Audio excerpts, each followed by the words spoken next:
Hello students. Next class में आप लोग देख लीजिए। हम बात कर रहे थे रस के बारे में। रस में आपने जाना था आपके 9 प्रकार के रस हैं जो नाट्यशास्त्र में मान्य हैं, और 2 और यानी कि टोटल 11 हैं। 2 और यानी 11 रस आपके काव्यशास्त्र में मान्य हैं। तो टोटल आपके पास 11 रस हैं। 11 के स्थायी भाव हैं। श्रृंगार का रति, जहाँ पर नायक और नायिका का प्रेम या बिछोह देखा जाता है। हास्य में हास होता है, इसमें अंगों या वाणी के विकार से उत्पन्न हंसी। करुण में शोक होता है, प्रिय के वियोग या हानि के कारण उत्पन्न होता है ये। वीर में उत्साह होता है, दया दान वीरता आदि के भाव को प्रकट करने का होता है इसमें भाव। क्रोध में काम बिगाड़ने को, दंड देने की जो मनोवृत्ति है, यानी किसी ने हमारा काम खराब कर दिया, वो मनोवृत्ति यहाँ पर आती है।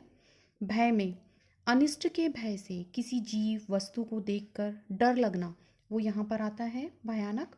विभत्स ये उसका है जुगुप्सा, यानी कि किसी ऐसे पदार्थ को देखकर जिससे घृणा उत्पन्न होती है, वो यहाँ पर आता है। अद्भुत इसका है विस्मय, किसी ऐसी चीज़ को देखकर आश्चर्य होना जो हमने ना देखी हो। मान लीजिए अगर आप 3 आँख वाले किसी इंसान को देखते हैं तो आपको आश्चर्य होगा, ये वही है। शांत का होता है निर्वेद। निर्वेद का मतलब है संसार के प्रति उदासीनता। वात्सल्य का होता है स्नेह, इसमें संतान के प्रति जो स्नेह है वो आता है। इसके भी 2 भाग हो जाते हैं वैसे तो, संयोग वात्सल्य और वियोग वात्सल्य। उसके बाद अंतिम आता है देव विषयक रति का भक्ति रस, जिसमें कि ईश्वर के प्रति प्रेम भाव दर्शाया जाता है। हम बात कर रहे हैं सबसे पहले संयोग श्रृंगार रस की। श्रृंगार रस के 2 भेद होते हैं, संयोग श्रृंगार और वियोग श्रृंगार। वियोग श्रृंगार को विप्रलभ श्रृंगार भी कहते हैं। विप्रलभ का मतलब भी वियोग है। संयोग का मतलब क्या है? संयोग शब्द से आप देखिए सम प्लस योग, यानी कि यहाँ जुड़ना दिखाया जाता है, जहाँ पर नायक और नायिका के मिलन की स्थिति होती है। रति कहते हैं प्रेम भाव को। तो जहाँ पर नायक और नायिका की मिलन की स्थिति में जो रति होती है, उसे संयोग श्रृंगार के अंतर्गत लिया जाता है। यानी कि नायक नायिका का मिलन और उसमें जो प्रेम भाव दर्शाया गया है वो है आपका संयोग श्रृंगार। दूसरा है आपका वियोग श्रृंगार। वियोग श्रृंगार में क्या होता है? नायक और नायिका इन दोनों का अलग होना, मतलब एक दूसरे से बिछो हो जाना, और उसके बाद दोनों के हृदय में जो उत्पन्न स्थितियां हैं वो बताई जाती हैं। ये होता है आपका वियोग श्रृंगार। अब श्रृंगार के बारे में बात करें। श्रृंगार के अवयव में आपके चारों चीज में देखो, स्थायी भाव तो रति हो गया। आलंबन विभाव में क्या आ गया इसका? आलंबन और उद्दीपन 2 प्रकार के विभाव हैं। आलंबन में आ गया नायक नायिका, कवि श्रोता पाठक और दर्शक, क्योंकि जिसके मन में जागृत होगा वो और जिसके कारण जागृत होगा वो, दोनों चीजें यहाँ पर आ गई। आलंबन और उद्दीपन, आलंबन में आश्रय और आलंबन करके। अगला हो गया आपका उद्दीपन। उद्दीपन में क्या आएगा? आलंबन का सौंदर्य, क्योंकि हमने बात की थी उद्दीपन के आसपास का सारा वातावरण जिसके कारण रस जागृत होता है। तो आलंबन का सौंदर्य, प्रकृति, रमणीक उपवन, वसंत ऋतु, चांदनी, भ्रमर गुंजन, पक्षियों का कुंजन, और इसके अतिरिक्त वर्षा इत्यादि भी। इसके बाद अनुभाव में क्या आ जाएगा? आश्रय का प्रेमालाप। आश्रय यानी कि कौन? जिसके मन में रस जागृत होना है। आलिंगन, स्पर्श, रोमांच, कटाक्ष, कटाक्ष कहते हैं तीखी बातें करने को।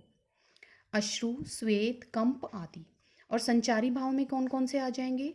जुगुप्सा, मरण, रोमांच और उग्रता को छोड़कर 33 में से हमने 4 निकाल दिए, यानी कि 29 इसके अंदर आ जाते हैं। हम श्रृंगार के भेद की बात करें संयोग श्रृंगार की, तो मैंने बताया नायक और नायिका के मिलने के बाद जो प्रेम भाव की उत्पत्ति होती है वो संयोग श्रृंगार के अंदर आता है। एग्जाम्पल देखो, दूल्हे श्री रघुनाथ बने, दुल्ही सिय सुंदर मंदिर माही, गावती गीत सबे मिल सुंदरी, बेद जुआ जुरी विप्र पड़ाही, राम को रूप निहारती जानकी, कंगन के नग की पर छाही, याते सब सुधि भूल गई, कर टेकी रही पल टारत नाही। यहाँ पर वर्णन किया गया है राम और सीता के विवाह का। दूल्हे श्री रघुनाथ बने, यानी कि राम जो है वो दूल्हा बने हुए हैं, और दुल्हन कौन है? सुंदर मंदिर माही, मंदिर के अंदर दुल्हन जो है सीता दुल्हन बनी हुई है। गावती गीत सभी मिली सुंदरी, आसपास जितनी भी सुंदर लड़कियां हैं, जितनी सुंदर स्त्रियां हैं, वो सब क्या कर रही हैं? गीत गा रही हैं। वेद जुआ जुरी विप्र, विप्र कहते हैं ब्राह्मण को, और ब्राह्मण का कार्य होता है पढ़ना। तो ब्राह्मण जो हैं वो सारे जुड़कर इकट्ठे होकर वेदों का उच्चारण कर रहे हैं। राम को रूप निहारती जानकी, राम का जो रूप है उसको जानकी सीता जो है निहार रही हैं, देख रही हैं। कहाँ देख रही हैं? कंगन के नग की परछाई, यानी कि मान लीजिए ये कड़ा है तो इसमें जो स्टोन लगे हैं, पहले मणियों के रत्नों के होते थे तो उनमें चमक आती थी। तो कंगन में श्री राम सामने बैठे हैं और कंगन में उनकी परछाई पड़ रही है। तो जो वो सीता हैं वो अपलक दृष्टि से राम के रूप को निहार रही हैं। याते सभी सुधि भूल गई, और ये राम के रूप को देखने के चक्कर में वो सारी सुध बुध अपनी क्या गई हैं, भूल गई हैं। सुधि भूलना यानी कि सब कुछ बिसार देना। कर टेकी रही पल टारत नाही, वो क्या कर रही हैं? कर कहते हैं हाथ को, वो हाथ को टेके हुए हैं, उसको हटाना चाह रही हैं, नज़र जो है वो हाथ से हटाना चाह रही हैं, पल टारत ही नहीं, लेकिन वो उससे हट नहीं पा रही। तो इसको सुनने के बाद आपको उन दोनों के मध्य का जो एक छोटा सा रिश्ता है, छोटा सा प्रेम भाव है, वो वर्णित हुआ है, वो दर्शाया गया है। तो ये सब चीज़ें सुनने के बाद आपके मन में ना एक भाव जागृत हुआ होगा, एक अच्छी सी फीलिंग आई होगी, वही संयोग श्रृंगार है। एक और एग्जाम्पल देख लीजिए। कहत नटत रीझत खीजत, मिलत खिलत लजियात, भरे भौन में करत है नैनन ही सो बात। यहाँ नायक नायिका का वर्णन है। एक भवन है जहाँ पर नायक और नायिका दोनों हैं, साथ में उनके सारे रिश्तेदार भी हैं। तो क्या होता है, उन दोनों की आंखों आंखों में बात हो रही है। कहता है नायक जो है वो नायिका से कुछ कहता है, नायिका क्या करती है? नटत, मना कर देती है। रीझत, वो उसको फिर भी रिझाने की कोशिश करता है। खीजत, वो नहीं मानती तो उसको खींच आ जाती है, खींच आती है मतलब थोड़ा सा गुस्सा आ जाता है। मिलत, खींचने के बाद क्या हुआ? जब नायक बार बार मना कोशिश कर रहा है और नायिका मना कर रही है तो वो चिढ़ के क्या करती है, गुस्से में क्या करती है, नज़र फेर लेती है। लेकिन थोड़ी देर बाद पुनः वो उसकी ओर दृष्टि करती है, आंखें मिलती हैं। मिलत खिलत, इस बार वो प्रसन्न हो जाती है क्योंकि नायक उसको देखते हुए मिलता है कि वो मेरी तरफ देख रहा है, तो उसको प्रसन्नता होती है। और खिलने के बाद यानी प्रसन्न होने के बाद उसको शर्म आ जाती है, वो लज्जा जाती है। भरे भवन में करत है, भरे भवन यानी कि भरे हुए भवन में जिसमें बहुत सारे उनके रिलेटिव्स बैठे हैं, उनके घर वाले बैठे हैं। नैनो ने ही सो बात, और नैनो ही नैनो में, आंखों ही आंखों में, दोनों क्या कर रहे हैं?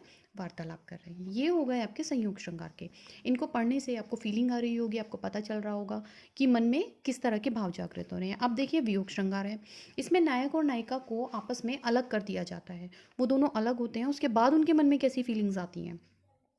इसमें बहुत सारी दशाएं हो जाती हैं। अभिलाषा मतलब दूर हैं तो पास आने की चाहत होती है, चिंता होती है अपने प्रेमी के प्रेमिका के प्रति, स्मृति उनकी यादें दिखाई जाती हैं, गुण कथन उनके बारे में अच्छी अच्छी बातें बोली जाती। वियोग श्रृंगार में हम बात कर रहे थे अभिलाषा, चिंता, स्मृति यानी याद, गुण कथन यानी कि नायक या नायिका के गुणों का बखान करना, उद्वेग कहते हैं बेचैनी को, प्रलाप यानी अश्रु आना, रोना, उन्माद बेचैनी, उद्वेग उन्माद अलग अलग तरह की फीलिंग्स होती हैं लेकिन दोनों का ही मतलब बेचैनी से है। व्याधि कहते हैं बीमारी को, यानी कि किसी के विरह में बीमार हो जाना, ज्वर आ जाना यानी बुखार आ जाना, या फिर और कोई तकलीफ हो जाना, वो सारी चीज़ें।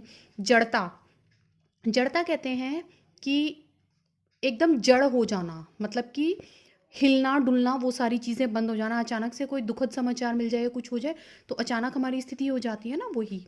और मरण, मरण यानी कि मरना।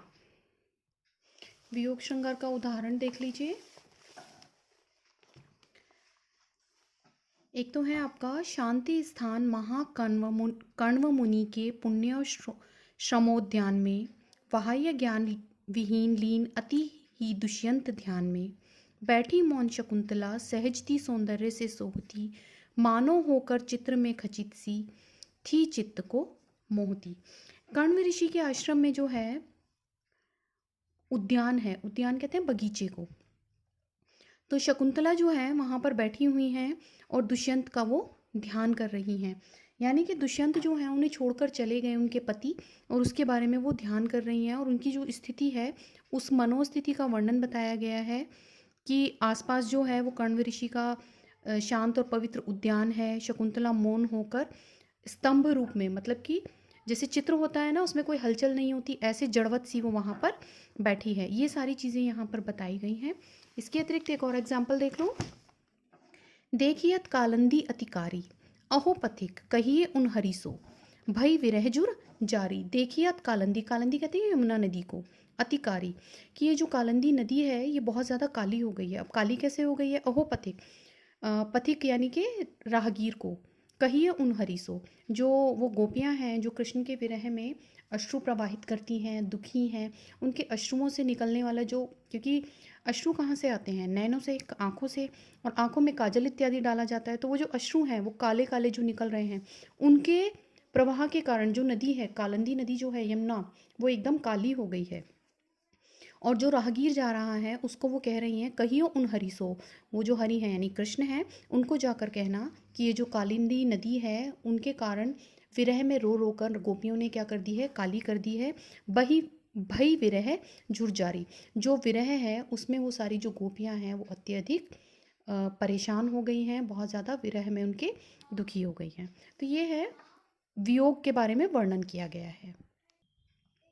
श्रृंगार जो है, इसके दो भेद मैंने आपको बता दिए, सारी चीज़ें बता दी। इसके बारे में एक चीज़ रह गई बतानी कि जितने भी रस हैं आपके, नाट्यशास्त्र की दृष्टि से 9 या काव्यशास्त्र की दृष्टि से 11, इन सभी में श्रृंगार को रसराज कहा गया है, यानी कि सर्वोपरि माना गया है। दोनों ही कारणों से, प्रेम के भी और विरह के भी, सबसे ज़्यादा जो भाव हैं वो इसी के इम्पॉर्टेंट माने गए हैं।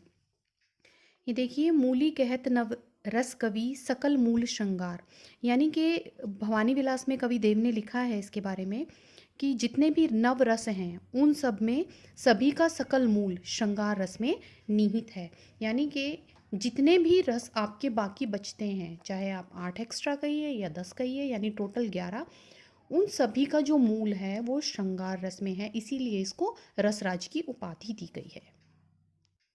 श्रृंगार रस के बाद अगला हम देखेंगे करुण रस।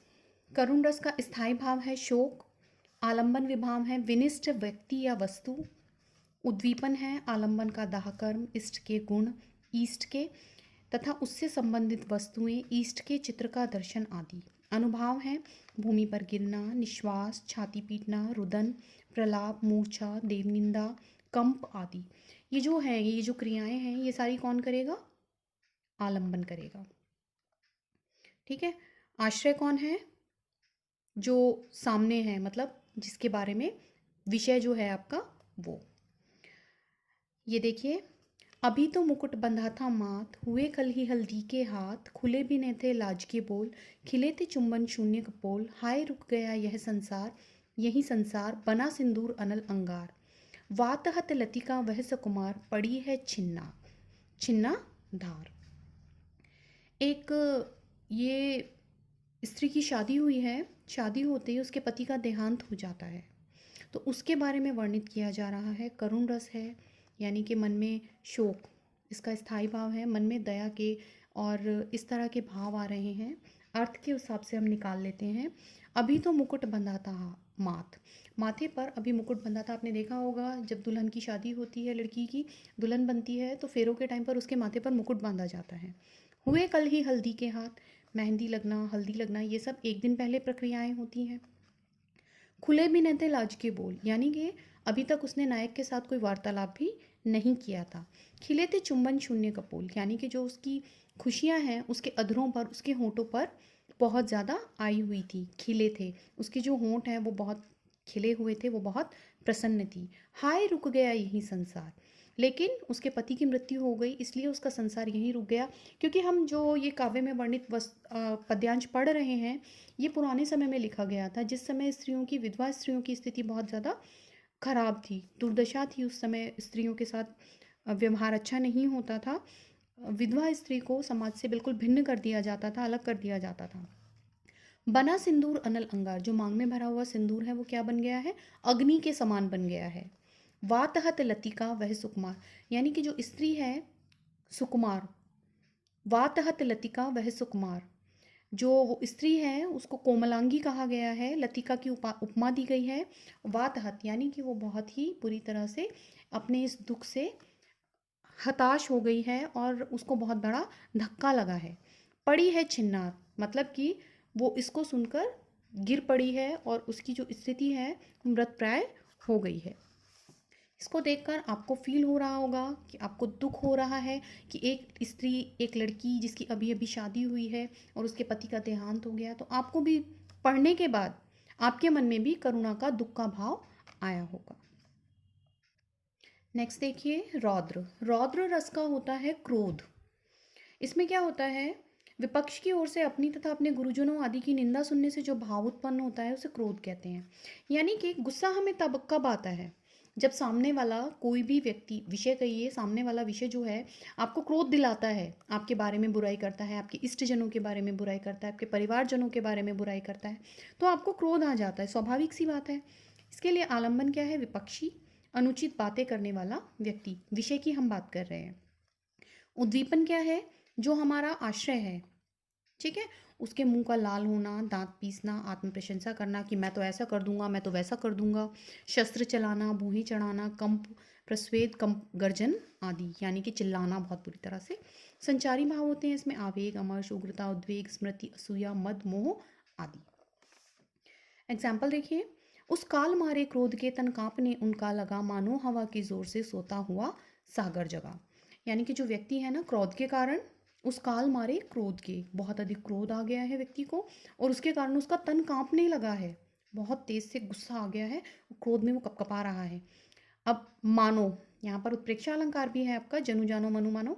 मानो हवा के जोर से सोता, यहाँ पर इसका कंपैरिजन किया गया है, मतलब दोनों की तुलना की गई है कि इतनी बुरी तरह से उसका को क्रोध आया है, उसका शरीर कांप रहा है, मानो कि बहुत तेज हवा चलने से सोता हुआ सागर जगह, सागर यानी समुद्र में लहरें उत्पन्न हो गई हों। तो ये हुआ रौद्र रस का उदाहरण। एक है आपका वीर रस। वीर रस का स्थायी भाव होता है उत्साह, आलंबन होता है अत्याचारी शत्रु, उद्दीपन में आपका शत्रु का पराक्रम, रणवाद्य, याचक का आर्तनाद, यश की इच्छा आदि। अनुभाव में आते हैं रोमांच, गर्वपूर्ण उक्ति, प्रहार, कंप, धर्मानुकूल आचरण आदि। संचारी भाव इसके हो जाते हैं उग्रता, आवेग, गर्व, चपलता, धृति, मति, स्मृति, हर्ष, औत्सक्य, असूया आदि। इसमें सबसे अच्छा एग्जाम्पल जो है वो ये है, मैं सत्य कहता हूँ सखे सकुमार मत जानो मुझे, यमराज से भी युद्ध में प्रस्तुत सदा मानो मुझे, है और की तो बात क्या, गर्व मैं करता नहीं, मामा तथा निजतात से भी समर में डरता नहीं। यहाँ पर सखे शब्द का प्रयोग किया गया है। अभिमन्यु जो है वो अपनी पत्नी को बता रहा है, वर्णन कर रहा है कि पत्नी के लिए मित्र शब्द का प्रयोग किया गया है कि हे प्रिय, हे सखी, मुझे सुकुमार मत जानो, मेरे शरीर को, क्योंकि अभिमन्यु 16 वर्ष की आयु में तो वीर गति को प्राप्त हो गए थे।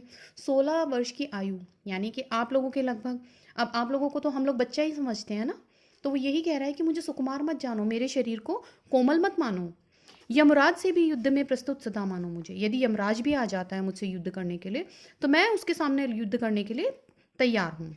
है और की तो बात क्या, किसी और की तो मैं बात ही नहीं करता, गर्व मैं करता नहीं, लेकिन घमंड भी नहीं कर रहा, किसी और के बारे में तो मैं क्या कहूँ कि मैं किस किस से युद्ध कर सकता हूँ, यमराज, इंद्र वगैरह सबको छोड़ दो, मैं घमंड नहीं कर रहा फिर भी इस बात पे। मामा तथा निज तात से, मामा यानी कृष्ण, कृष्ण की बहन सुभद्रा के पुत्र थे ये अभिमन्यु जो हैं, और तात यानी कि उनके पिता खुद अर्जुन। मामा से और पिताजी से, दोनों से ही मैं युद्ध में नहीं डरता, क्योंकि महाभारत काल का अगर वीर योद्धा आप किसी को देखते हैं तो अर्जुन, कृष्ण और उसके साथ साथ कर्ण, ये सारे वीर योद्धाओं में आते हैं। तो अभिमन्यु जो है उत्तरा से यही सब वर्णित कर रहे हैं। वीर रस में और आपके रौद्र रस में थोड़ा सा अंतर होता है, कथन का अंतर होता है। मतलब कि वीर रस में तो नायक खुद अपने बारे में वर्णित करता है कि मैं ऐसा कर दूंगा, मैं वैसा कर दूंगा, प्रहार करता है, कुछ करता है। लेकिन जो ये रौद्र रस होता है इसमें क्रोध इत्यादि को महत्व दिया जाता है, गुस्सा आ रहा है, शरीर कांप रहा है, आंखें लाल हो रही हैं, ये सारी चीज़ें इसमें दी जाती हैं। नेक्स्ट देखिए हास्य रस। वेशभूषा, वाणी, चेष्टा आदि की विकृति को देखकर हृदय में जो विनोद भाव उत्पन्न होता है वह हास्य कहलाता है। मैंने आपको वेशभूषा के बारे में बताया था अनुभाव पढ़ाते हुए, उसमें आया था आहार्य वेशभूषा संबंधी, वो यहाँ पर आता है आपका। इसका स्थायी भाव है हास, आलंबन विभाव में विकृत वेशभूषा, आकार, चेष्टा, उद्दीपन में आलंबन की अनोखी आकृति, बातचीत, चेष्टाएं, अनुभाव में आश्रय की मुस्कान, नेत्रों का मिचमिचाना, अट्टहास करना यानी हंसना, संचारी भाव में इसके हर्ष, आलस्य, निद्रा, चपलता, कंपन, उत्सुकता, यानी ये सारे इसमें आते हैं। देखिए ये वाला एग्जाम्पल देखिए, सबसे अच्छा है। चित्रकूट के घाट पर भरे भैंसन की भीड़, तुलसीदास सानी करे पानी भरे रघुवीर। अब इसको पढ़ने से आपको हंसी आएगी। चित्रकूट यानी अयोध्या का जो घाट है, वहां पर क्या हो रहा है, भैंसों की भीड़ लगी हुई है। और तुलसीदास जो हैं वो क्या कर रहे हैं, भैंसों को सानी कर रहे हैं। और रघुवीर यानी कि राम, वो क्या कर रहे हैं, पानी भर रहे हैं। ये कोई लॉजिक नहीं है, कोई बात नहीं है इसमें, बस सिंपली बताया है, ऐसे ही है कि ऐसा हो नहीं सकता। ठीक है, तो यहाँ पर हंसी की आ जाती है। औषधि का रत्नपान पात्र देने चली दादी को, किंतु नहीं सुन हंस बोली बड़ी मीठी है। क्योंकि औषधि को अगर हम मानते हैं तो कड़वी मानते हैं, ठीक है, लेकिन यहाँ हम बात कर रहे हैं अपोजिट। किंतु नहीं सुन हंस बोली बड़ी मीठी है। दादी को उसने रत्न पात्र कहा है, औषधि हमें लाभ देती है तो हमारे लिए वो रत्न के समान। औषधि के पात्र को उसने दादी को दिया और उसको लगा दादी कड़वा है तो मुंह बनाएंगी, लेकिन हुआ क्या, दादी हंसी और बोली बड़ी मीठी है। तो ये हंसी की बात हो गई। इसके अलावा एक आता है, खीर पकाई जतन से चरखा दिया चला, आया कुत्ता खा गया तू बैठी ढोल बजा। यानी कि बहुत मेहनत से तूने खीर बनाई है और तू क्या करने लगी, चरखा चलाने लगी, कुत्ता आया और तेरी खीर खा गया, तू बैठ के ढोल बजा। तो ये सारी चीज़ें जो हैं, जो हमारे मन में हंसी उत्पन्न कर दें, वो सारी की सारी हास्य रस के लिए आती हैं। नेक्स्ट है आपका भयानक रस। किसी भयानक अथवा अनिष्टकारी वस्तु या व्यक्ति को देखने, सुनने, स्मरण करने आदि से चित्त यानी मन में जो व्याकुलता होती है उसे भय कहते हैं। इसी भय के साथ भयानक रस की उत्पत्ति होती है। इसका स्थायी भाव है भय, आलंबन, बाघ, चोर, सर्प, शून्य स्थान, भयंकर वस्तु, दर्शन, इन सब चीज़ें मतलब भयंकर वस्तु का देखना, ये सारी आपकी आलंबन हो गई। उद्दीपन में भयानक वस्तु का दर्शन आ गया, भयंकर स्वर, शरीर का डरावनापन, भयंकर चेष्टाएं आदि। अनुभव में आ गया कंपन, पसीना छूटना, मुंह सूखना, चिंता होना, रोमांच, मूर्छा, पलायन, रुदन, यानी आप रोने लगते हैं, आप मूर्छित हो जाते हैं, आपके शरीर के रोए खड़े हो जाते हैं, वो सारी चीज़ें इसमें आती हैं। और इसके संचारी भाव कौन कौन से हो सकते हैं, दैन्य, संभ्रम, चिंता, सम्मोह और त्रास। एक और अजगर ही लखी, एक और मृगराय, विकल बटोही बीछी, पड़ियो मूर्छा खाए। एक और अजगर यानी कि एक व्यक्ति जा रहा है रास्ते में, मार्ग में, एक तरफ तो उसे बड़ा सांप, अजगर बड़े वाले सांप को कहते हैं, जैसे जो एक ही बार में मनुष्य को खा सकता है, निकल जाता है, बहुत बड़ा होता है अजगर।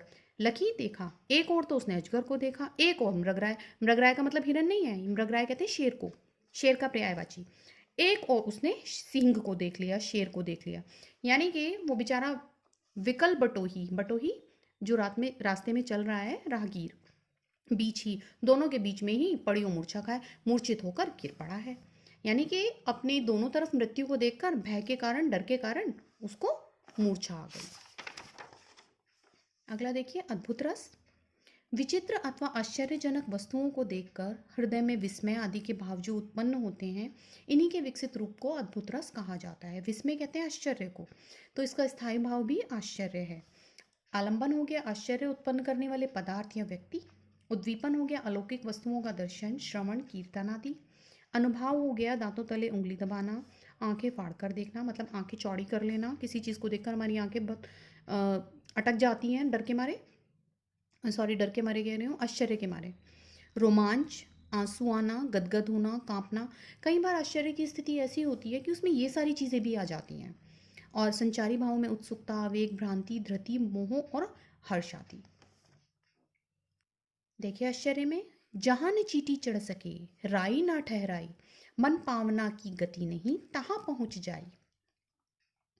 जहाँ पर चींटी नहीं चढ़ सकती, चींटी बहुत छोटी होती है और हर जगह जा सकती है, यहाँ पर आश्चर्य की बात कर रहे हैं, मतलब किसी चीज़ को देखकर, पढ़कर, सुनकर को आश्चर्य महसूस हो रहा है।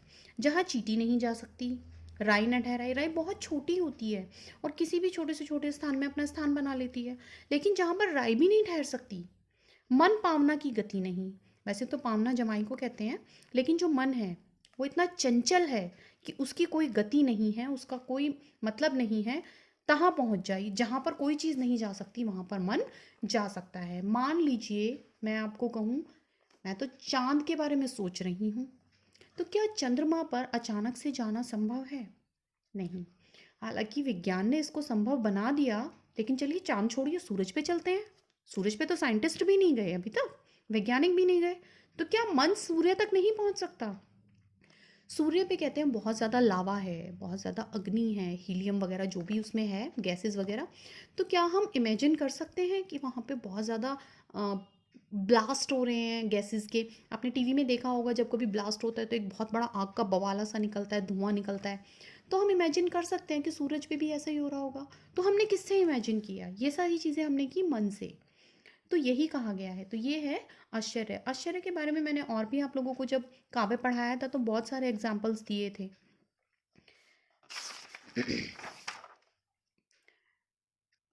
नेक्स्ट देखिए, विभत्स रस। घृणित वस्तुओं को देखकर अथवा सुनकर उत्पन्न होने वाली घृणा या ग्लानि विभत्स रस की पुष्टि करती है। इसके लिए घृणा या जुगुप्सा आवश्यक है। यानी कि विभत्स रस की जागृति कब होती है? जब जुगुप्सा यानी मन में घृणा आ जाती है, तब जाके विभत्स रस की उत्पत्ति होती है। इसका स्थायी भाव जुगुप्सा है। आलंबन हो गया दुर्गंधमय मांस, रक्त, अस्थि आदि। जो मैं अब आपको पढ़ के सुनाऊंगी ना, आपको इनसे भी घृणा उत्पन्न होगी। यानी कि इनको सुनने के बाद भी आपके मन में विभत्स रस आ गया। उद्दीपन में रक्त मांस का सुड़ना सड़ना, उसमें कीड़े पड़ना, दुर्गंध आना, पशुओं का नोचना खसोटना, अनुभव में नाक टेढ़ा करना, मुंह बनाना। क्योंकि अनुभव कौन कर रहा है? हम अपने ऊपर लेके चलते हैं। अनुभव कर रहा है आश्रय आलंबन। मुंह बनाना, थूकना, आंखें मीचना आदि। थूकना, अब घृणित बातें सुनने के बाद आप ये काम जरूर करते हैं, ठीक है। संचारी भाव में ग्लानि, आवेग, शंका, मोह, व्याधि, चिंता, विवर्ण्य और जड़ता। इसका जो सबसे बड़ा उदाहरण है वो एक यही वाला आता है। सिर पर बैठो काग, आंखई दो खात निकारत, खींचत जीभई स्यार, आते ही आनंदी उधारत। गिद्ध जांग कह खोदी, खोदी के मांस उचारत, स्वान आंगुरिनी काटी काटी के खान विचारत। अब मैं इसको इतना ही बता देती हूँ क्योंकि जितना बताऊंगी ना उसमें आपको घृणा ही उत्पन्न हो जाएगी। एक डेड बॉडी पड़ी है, मृत शरीर है, उसके पास क्या हुआ? काग, कौवा बैठा है। और कौवा क्या कर रहा है? आंखें दो खात निकारत, खाने के लिए जो दोनों आंखें हैं उनको निकाल ली। खींचत जीभ सियार, जीभ से जो सियार है, जानवर होता है सियार, डेड बॉडीज खाना, गिद्धों का, सियार का, को का, चील का, ये सारे क्या करते हैं? डेड बॉडीज खाते हैं। शेर है आपका, वो कभी भी मरा हुआ मांस उठा के नहीं खाता, वो शिकार करके खाता है। आते ही आनंदी उड़ धारत, उड़ यानी मन में, जो अति ही सियार जो है वो अपनी जीभ से उसकी डेड बॉडी को खींच रहा है और अति ही आनंदी, बहुत ज़्यादा मन में खुश हो रहा है। गिद्ध जांग कही खोदी, खोदी के मांस उचारत। और जो गिद्ध है वो, क्योंकि आँख के पास कौवा बैठा है, मध्य भाग, आते कहाँ पर होती है? मध्य भाग में होती है, वो वहाँ पर लगा है सियार। और गिद्ध जो है वो कहाँ पर है? जंघा पर, पैर पर। और क्या कर रहा है? अपनी चोंच से खोद खोद के मांस को निकाल रहा है। स्वान कहते हैं कुत्ते को, कुत्ता भी मृत शरीर खाता है। अंगुरिनी काट काट के खान विचारत, मतलब कि कुत्ता जो है वो उसके हाथ पैर की जो उंगलियां हैं उनको खा रहा है। यानी कि देखिए अगला, देखिए, बहु चीली नोच ले जात तुच्छ, मोद मड़ियो सबको हियो। यानी कि चील जो है वो ले जा रही है बहुत, बहु चील, नोच ले जात तुच्छ, जो शरीर है उसका थोड़ा सा हिस्सा बहुत सारी चीलें ले जाती हैं, क्योंकि चीलें हमेशा झुंड में चलती हैं। मोद मड़ियो सबके ही हो, मोद यानी कि सब आनंदित हो रहे हैं, मड़ियो यानी बहुत ज़्यादा खुश होना, मड़ जाना, भर जाना। जितने भी हैं सारे के सारे जानवर जो हैं वो सारे के सारे ही आनंद में आ गए हैं। जनु ब्रह्म भोज जजमान को आज भिकारन को दियो। जनु, जनु जानो मनु मानो, उत्प्रेक्षा अलंकार भी है इसमें। ब्रह्म भोज, ब्रह्म भोज कहते हैं ब्राह्मणों को भोजन कराना। जजमान को, जजमान कहते हैं कराने वाले को। यानी कि इन सब का जो है वो सारे के सारे मोद में, आनंद में भरे हुए हैं। और देखकर ऐसा लग रहा है माने कि बहुत सारे भिखारियों को किसी ने जीमने के लिए बैठा दिया। तो इस सब को सुन के आपके मन में आ गई होगी ना फीलिंग, गंदे वाली, घृणा वाली। अगला है शांतरस। तत्वज्ञान अथवा संसार से वैराग्य की होने पर शांत रस की उत्पत्ति होती है। मतलब इसका है, स्थायी भाव है इसका निर्वेद। और संसार को छोड़ने की इच्छा जब मन में आ जाती है, संसार का सब मोह माया त्याग कर मनुष्य जो है वो शांत जीवन व्यतीत करना चाहता है, तो वहाँ पर क्या आ जाता है? शांत रस। आलम्बन होता है परमात्मा का चिंतन, संसार की अनित्यता। उद्दीपन होता है सत्संग, तीर्थस्थलों की यात्रा, शास्त्रों का अनुशीलन, अनुशीलन पढ़ना इत्यादि। अनुभव पूरे शरीर में रोमांच, पुलकित होना, अश्रु। आपने देखा होगा कृष्ण भक्ति में जब लोग लिप्त हो जाते हैं, सबसे ज़्यादा कृष्ण भक्ति में ही आता है इस चीज़ का, तो वो नृत्य करने लगते हैं। जैसे मीरा के बारे में आता है कि वो कृष्ण के पद पढ़ते पढ़ते नाचने लगती थी। या फिर कई बार होता है हम भक्ति में इतना ज़्यादा लीन हो जाते हैं कि हमारी आंखों से अश्रु आने लगते हैं। ये उसी स्थिति का वर्णन है। इसमें आता है घृति, संचारी भाव है इसके, घृति, हर्ष, स्मृति, मति, विबोध और निर्वेद आदि। एग्जाम्पल देख लीजिए। यहूँ ऐसा संसार है जैसा सैंबल फूल, 10 दिन 10 के व्यवहार को झूठी रंगीन भूल। लेखक ने कहा है ये जो संसार है ये कैसा है। सैंबल का फूल होता है, एक फूल होता है, उसका मतलब नाम है सैंबल, जैसे गुलाब का होता है ऐसे ही होता है। और वो बहुत क्षणभंगुर होता है, मतलब बहुत जल्दी से उसका जो पार्ट्स हैं वो उड़ जाते हैं। 10 दिन के व्यवहार को, त्योहार त्योहार होगा यहाँ पर ना, या व्यवहार कह लीजिए या त्योहार जो भी है, 10 दिन का जो आपका जीवन है उसकी जो काउंटिंग है वो 10 दिन में की गई है। झूठे रंगीना भूल, ये झूठा है, ये संसार जो है ये सारा झूठा है। 10 दिन के लिए तुम इसमें आए हो, वापस तुम्हें वहीं जाना है, तो इसके चक्कर में तुम अपने आप को मत भूलो। तो ये है ईश्वर के करीब जाने वाली बात, जिसके कारण इसको बताया गया है। एक है आपका वात्सल्य रस। ये आप लोग सोच रहे होंगे ना मैं इधर उधर कर रही हूँ, नंबर अलग लिखे हैं, लेकिन थोड़ा सा ना फ़ोन को हिलाने की दिक्कत हो रही है, इसलिए मैं इनको इस तरह से करा रही हूँ। पढ़ा सारे दूंगी। वात्सल्य और एक आपका भक्ति रह गया बस। इसमें क्या है, प्राचीन आचार्यों ने इसे स्वतंत्र रस की श्रेणी में नहीं रखा। 14वीं शती में कविराज विश्वनाथ ने इसे स्वतंत्र रस के रूप में प्रतिष्ठित किया है। और जो वात्सल्य रस है, मैंने आपको बताया भी था कि कुछ इसको श्रृंगार रस का हिस्सा मानते हैं। तो इसमें क्या होता है, इसका जो स्थायी भाव है संतान विषयक रति या फिर स्नेह, प्रेम जो है वो आता है। आलंबन होता है पुत्र, शिशु, शिष्य, क्योंकि हम मात्र पुत्र के बारे में नहीं कह सकते। अगर हमारा कोई शिष्य भी है, बच्चा है, तो हम उसके बारे में भी इसमें वर्णित कर सकते हैं। उद्दीपन होता है बालक की चेष्टाएं, तुतलाना, हट करना, उसका रूप, उसकी वस्तुएं। अनुभव होते हैं स्नेह से बालक को गोद में लेना, आलिंगन करना, सिर पर हाथ फेरना, थपथपाना। प्रेम भाव से देखना भी हो सकता है इसमें। संचारी भाव होते हैं हर्ष, गर्व, मोह, चिंता, आवेग और शंका। शंका और चिंता किस लिए, कि आप बच्चे को देख रहे हैं और आपको फीलिंग आ रही है, आप बहुत खुश हो रहे हैं, अचानक से आपको ये फीलिंग आ जाए कि उसको चोट ना लग जाए, तो वो सब चिंता और शंका में आते हैं।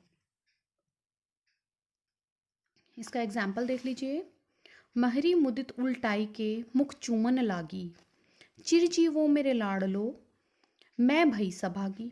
मतलब एक स्त्री के बारे में बताया है कि जो शिशु है उसको लेकर वो उसके मुख पर चुंबन करने लगी हैं, उसको प्रेम करने लगी हैं, और उसके मन से आशीर्वाद निकल रहे हैं चिरजीव, यानी लंबे समय तक जो मेरा पुत्र है वो जीवित रहे। और मेरे पुत्र के कारण, यानी मेरे पास एक बच्चा है, मैं अपने पुत्र को प्रेम कर पा रही हूँ, इस कारण मैं बहुत ही सौभागी यानी भाग्यशाली हूँ। अंतिम है आपका भक्ति रस। वात्सल्य है वैसे, लेकिन मैं आपको भक्ति बता रही हूँ। भक्ति रस में क्या है, ये भी बाद में आया था, बाद में माना गया है, रूप गोस्वामी ने इसको माना था। और इसका जो है स्थायी भाव वो है देव विषयक रति, ईश्वर के प्रति जो प्रेम है वो। तो यहाँ पर आलंबन हो जाता है परमात्मा, यानी राम कृष्ण, किसी भी ईश्वर को आप ले सकते हैं। उद्दीपन में परमात्मा के अद्भुत कार्यकलाप, सत्संग, भक्तों का समागम। अनुभाव में भगवान के नाम तथा लीला का कीर्तन, आंखों से आंसुओं का गिरना, गदगद होना, हंसना, रोना, नाचना, सब कुछ आ जाता है। संचारी भाव आते हैं इसके निर्वेद, मति, हर्ष, वितर्क आदि। आप लोगों ने बहुत सारे सुने हैं। मेरो तो गिरधर गोपाल दूसरों न कोई, जाके सिर मोर मुकुट मेरो पति सोई। संतन ढिग बैठी बैठी लोक लाज खोई, असवन जल सींची सींची प्रेम बेल बोई। अब तो बेल फैल गई आनंद फल होई, मीरा की लगन लागी, होनी हो सो होई। ये जो दोहा है, ये जो पद्यांश है आपका, दोहा नहीं, ये मीराबाई का है। मीराबाई कृष्ण को अपना पति मानती हैं, तो वो कह रही हैं कि मेरो तो गिरधर गोपाल दूसरा कोई भी नहीं है, जिसके सिर पर मोर पंख रूपी मुकुट है वही मेरा पति है। संतन ढिग बैठ बैठ, संतों के संग में बैठ बैठ कर मैंने लोक लाज सबको खो दिया है। आंसुअन जल सींच सींच, यानी कि ईश्वर से मिलने की जो मेरी इच्छा है उसके लिए मैंने आंसुओं से, प्रेम भक्ति में जब हम भक्ति में जब हम बहुत ज़्यादा लिप्त हो जाते हैं तो अश्रु आ जाते हैं। तो मीरा ने ये कार्य किया, तो वो कह रही हैं कि मैंने असुवन के जल से अपने प्रेम की जो बेल है उसे बोया है। अब तो बेल फैल गई और ये जो बेल है अब बहुत अच्छे से चारों तरफ फैल चुकी है। आनंद फूले हुई, अब तो सिर्फ आनंद रूपी फल ही इसमें उत्पन्न हो सकता है, इसका कोई और इलाज नहीं है। मीरा की लगन लागी, मीरा को तो कृष्ण की लगन लग चुकी है। होनी हो सो हुई, जो होना है होता रहे। एक और देख लो, अविगत गति कछु कहत न आवे, जो गूंगे मीठे फल को रस अंतरंग ही भावे। मैं इसको छोड़कर इसको इसलिए बता रही हूँ क्योंकि इस एग्जाम्पल में आपको बहुत अच्छे से क्लियर हो जाएगा। अविगत गति कछु कहत न आवे, यानी कि जो ईश्वर है उसकी गति अविगत की, उसके बारे में वर्णित नहीं किया जा सकता। उसकी जो गति है वो कुछ भी कहीं नहीं जा सकती। जो गूंगा व्यक्ति है, मीठे फल को रस, यानी कि एक गूंगा व्यक्ति को अगर आप स्वादिष्ट फल खाने को दे दें, वो खा तो लेगा लेकिन वो वर्णन नहीं कर सकता कि वो मीठा फल उसको कितना स्वादिष्ट लगा है। क्या होगा, अंतरंग ही भाव है, अंतरंग यानी मन में, वो अंदर ही अंदर उसका टेस्ट लेगा, अंदर ही अंदर उसका स्वाद लेगा और उसके आस्वादन को अंदर ही अंदर फील करके रह जाएगा। वो चाहे भी तो किसी को इस बात को समझा नहीं सकता। तो यही स्थिति ईश्वर के प्रेम में भी होती है। आई होप आप लोगों को सारी चीज़ें क्लियरली समझ आ गई हूँ। अगर कहीं कोई प्रॉब्लम है तो मुझसे दोबारा पूछ सकते हैं। Thank you.